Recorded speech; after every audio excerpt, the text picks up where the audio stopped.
So what do we learn this week about Freed from the Real Wombo Combo for Pauper of all formats? And overall, we finished 2-3 in our league, which would have been nice to do better.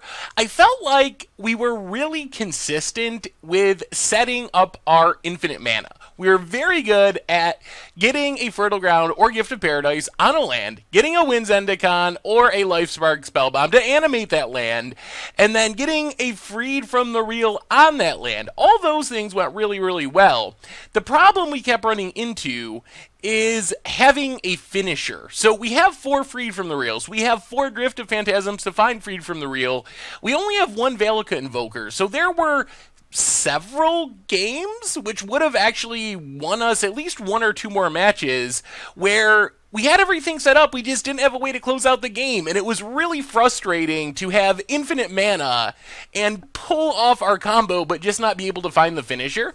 So I kind of feel like maybe we need more finishers in the deck, more ways to actually win with our infinite mana, because we were actually really good at getting to infinite mana. We just sometimes struggled with actually killing our opponent once we had infinite mana, which is the saddest of sad tales, because it should be the easy part. Once you have infinite mana, it should be second nature, very simple to actually close out the game, but it didn't work out that way. That was often the sticking point of the deck, was finding the Valakut Invoker to win the game. Also notice that things got worse in games 2. We did a really, really good job of winning games 1, even against decks that seem like tricky matchups. Some of the control decks with tons of counter spells, against the 4-color Tron deck. We were able to win the game 1s, but after sideboarding and our opponent knowing what's coming, I think we benefit from it being a rogue deck, but once our opponent knows how the combo works, knows that they can die out of nowhere, knows that creature removal and whatnot can disrupt the combo, it became a lot harder to win the post-sideboard game. So we had some matches where we'd win game 1, lose game 2, lose game 3, because our opponent was able to sideboard in more answers to our combo, but also just play around our combo more effectively once they know that it's coming. So that was kind of the other challenge we ran into, is we did a great job of stealing games from unsuspecting opponents, but once the opponent knows what's coming, it's a little bit harder to win, and that kind of makes me scared for this deck going forward, because people will probably watch this video to some extent. We've been talking about it on social media. It was a deck tech on the channel. So if people are expecting Freed from the Real Wombo Combo, once they see Simic Guildgate, Fertile Ground, it's going to be a lot harder to actually win with the deck. So I think the deck is good. I was amazed by how consistently we could set things up. Giga was an insane way to protect the combo. Just tap our opponent out, combo off. We could win quickly. We just need to find a way to get more finishers in the deck, whether that's just more copies of Valakut Invoker or something else altogether. That was a basic sticking point. That was a problem we ran into, is actually just closing out the game after we have the combo. So I thought the deck was fun. Little worried that it'll be worse now that it's a known thing instead of a more roguish deck that people don't really expect. Add in some more finishers. I'm not 100% sure about the sideboard with the Spore Frogs in specific and the Snaps. I wasn't sure when we were supposed to bring those in.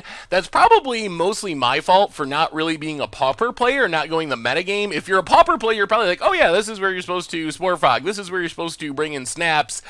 So I don't know. I struggled with the sideboarding and what some of the answers were for. Dispel's pretty straightforward. Relic's pretty straightforward. But some of the other stuff, it was like, where are we actually supposed to be sideboarding in these cards?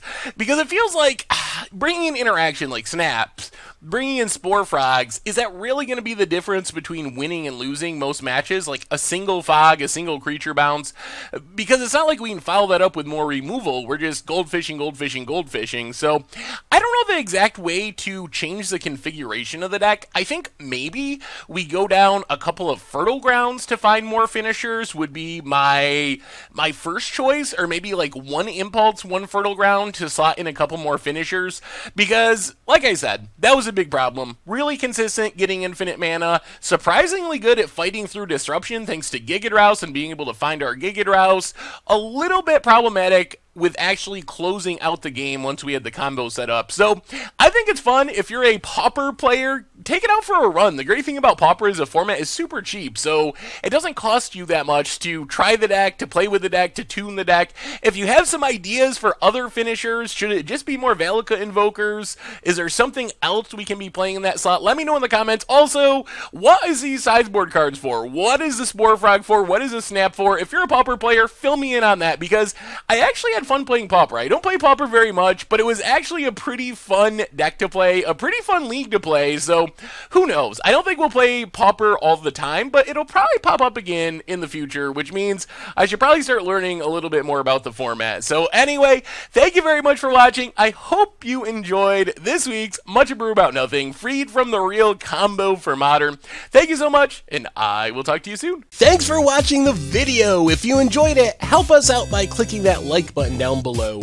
And to keep up on all the latest and greatest, click that subscribe button. And don't forget to hit that bell icon to get alerts whenever we have new videos. And if you want to, check out some of our other sweet videos here and here.